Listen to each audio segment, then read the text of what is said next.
Salut! Je sais pas si vous avez remarqué, mais je n'ai pas mis de VS, mais un OU dans le titre de cette vidéo. Détail qui a son importance. Car oui, si on devait comparer les deux pour savoir lequel est le meilleur, la réponse serait évidente. Le 10S Max à 400 € de plus est meilleur. Excepté au niveau de son prix et de son encombrement, bien sûr. On n'est pas dans la même gamme. Les vraies questions sont, est-ce que ces 400 € d'écart sont justifiés? Et lequel est vraiment fait pour vous? Je finirai par vous dire lequel est fait pour moi.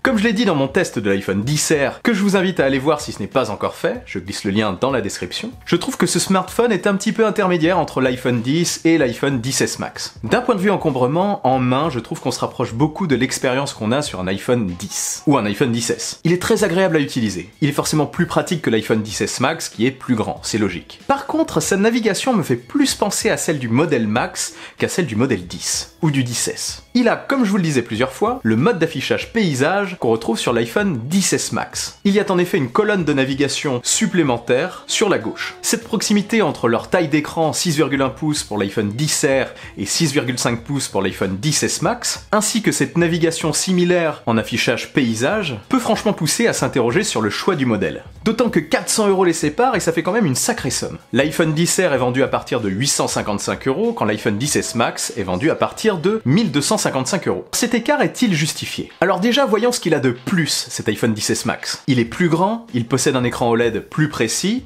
le 3D Touch, il a un téléobjectif à l'arrière en plus de l'objectif principal, ses bords sont plus fins autour de l'écran, et il est même moins épais. 7,7 mm contre 8,3 pour le XR. Il est fait d'acier inoxydable brillant contre de l'aluminium pour l'iPhone XR. Objectif photo, écran OLED, 3D Touch et design plus premium, ça nous fait 4 points. 100 € par point, ça fait peut-être un peu cher. Oui, je sais que ces différents points ne valent pas la même somme, mais vous voyez l'idée. Pour moi, la différence de prix n'est pas totalement justifiée. Surtout du côté de l'iPhone XR qui présente un excellent rapport qualité-prix pour un iPhone. Je dis bien un iPhone, j'insiste bien au cas où on me dirait « Mais tu as de meilleurs rapports qualité-prix chez Android ».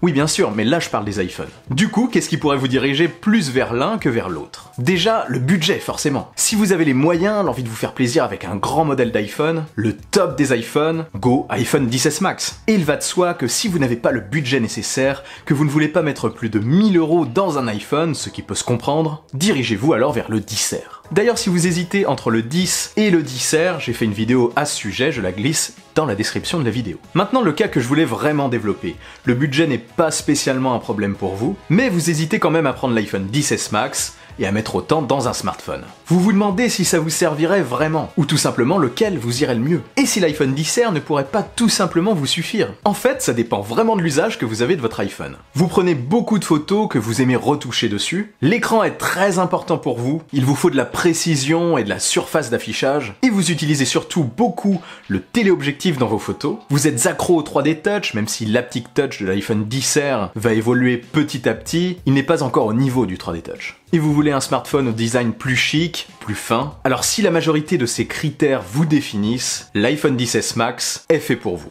Il ne devrait vraiment pas vous décevoir. Maintenant pareil, vous aimez les grands smartphones, vous cherchez aussi un grand écran, et venant de l'iPhone 8 ou précédent, l'écran OLED vous indiffère complètement. Si vous prenez des photos simplement, un seul objectif vous suffit, vous vous moquez de l'éclairage de scène ou l'éclairage de scène monochrome, manquant à l'arrière sur l'iPhone XR. D'ailleurs, pour info, le capteur principal arrière de l'iPhone XR est très similaire à celui de l'iPhone XS Max. Ils font tous les deux d'excellentes photos très lumineuses. Je continue, le 3D Touch, vous ne l'utilisez pas, ou n'avez tout simplement jamais testé un iPhone avec cette option, ou si vous l'utilisez, ce n'est que pour activer la lampe ou les options dans le centre de contrôle, eh bien sachez que tout ça fonctionne déjà avec l'Haptic Touch du XR. Et je rajouterais, si le design coloré et fun de l'iPhone XR vous plaît, alors choisissez ce modèle, il vous correspondra clairement. Côté stockage, 64 Go peuvent suffire si vous n'installez pas beaucoup de jeux volumineux ou d'applications volumineuses, et si vous sauvegardez vos données, photos, vidéos et documents dans le cloud. Perso, c'est mon cas. Dans le cas contraire, visez le stockage supérieur en fonction de vos besoins. Si vous cherchez un stockage supérieur à 256 Go,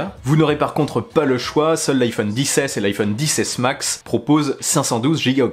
Perso, je trouve ça énorme, mais bon, ça peut peut-être servir à certains. Pour rappel, le XR a un stockage intermédiaire de 128 Go entre le 64 et le 256. Les 10S et 10S Max sont proposés en 64 Go, 256 Go et 512 Go. Voilà, et moi dans tout ça. J'ai testé les deux, je les ai utilisés utiliser l'un après l'autre en téléphone principal et professionnel. J'ai fait mon choix, j'en garde un et ce sera l'iPhone XS Max. J'utilise beaucoup le téléobjectif en photo et parfois en vidéo. Pour mon activité passant beaucoup de temps sur l'écran, j'ai besoin du plus précis et du plus grand écran possible sur un iPhone. C'est pour ces raisons principalement qu'à l'usage, j'ai préféré l'iPhone XS Max. Pour le confort qu'offre son affichage et son téléobjectif. Si je n'avais pas eu cet usage poussé, l'iPhone XR m'aurait parfaitement suffi. J'aime par contre les grands smartphones et le XS est un peu petit pour moi. Après, je reconnais que cette taille peut être parfaite pour d'autres. On peut vraiment l'utiliser à une main. Mais moi je trouvais vraiment l'iPhone X petit quand je l'utilisais l'année dernière et j'attendais, comme je vous le disais à l'époque, un modèle beaucoup plus grand. Je suis donc satisfait avec l'iPhone XS Max. Voilà, j'espère avoir pu vous aider. Si vous hésitez encore, je ne peux que vous conseiller d'aller, si c'est possible, en magasin pour vous faire un avis définitif. Pour plus de détails, je vous invite aussi à regarder mes vidéos de test de l'iPhone XS Max et de l'iPhone XR, que je glisse dans la description de la vidéo. Et n'hésitez pas à me poser vos questions